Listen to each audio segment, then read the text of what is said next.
Akĩaria hĩndĩ icera rĩake mwena wa Jua Kali taũni-inĩ ya Nyahururu, mwandĩki mũkaru Johnson Werũ eranĩire wĩrutĩri wa thirikari kũhũra njeki ahũri biacara sector-inĩ ĩno itemi-inĩ rĩa kũmateithia gwĩkũria. Tũgateithia andũ a Jua Kali na macini cia gũcinĩrĩra, macini cia mbaũ na macini cia leather na tools cia kũruta wĩra ũcio ta graphs icio. Augĩte ũyũ nĩ mũbango ũkoretwo ũgĩthiĩ na mbere gũteithĩrĩria ahũri biacara matiganĩte, thirikari ĩkĩruta makĩria ma ciringi mirioni 1.5 kũhũra njeki ahũri biacara nini kuma taũni ya Nyahururu. Werũ arauga itanya inene rĩa thirikari nĩ gũteithia ahũri biacara ya gwetha thoko makĩria gĩcigo-inĩ kĩa Afrika irathĩro, ũndũ ũrĩa ũgathĩrĩirio na ũkanyitwo mbaru nĩ atongoria matiganĩte kuma mwena wa Laikipia ya ithũĩro. Lengo letu ni kwa support kama wanaweza uza within EAC, so mahote kwendia kĩndũ kĩu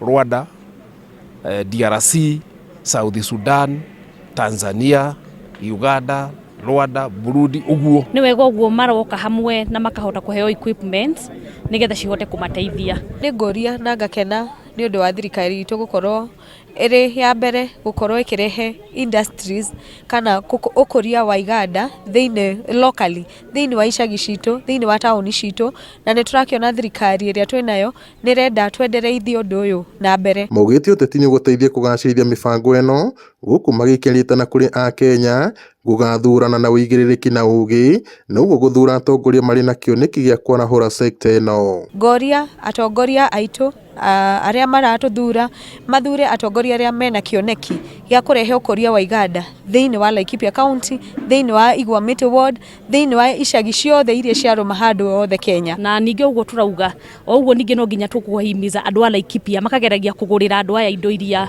marathondeka gũkũ, nĩ wewe tũleta buy Laikipia build Laikipia. Oho morĩtie aikari a gĩcigo kĩu kũhĩmbĩria ũgũri na ũhũthĩri wa indo iria ithondekeirwo mwena ũcio nĩguo kũgacĩrithia ũtonga wa gĩcigo kĩu o ũndũ ũmwe na ũthondeki wa mĩeke ya mawĩra. Ngiribotanĩro TV kuma taũni ya Nyahururu kaunti-inĩ ya Laikipia, njĩtagwo Peter Mwangi.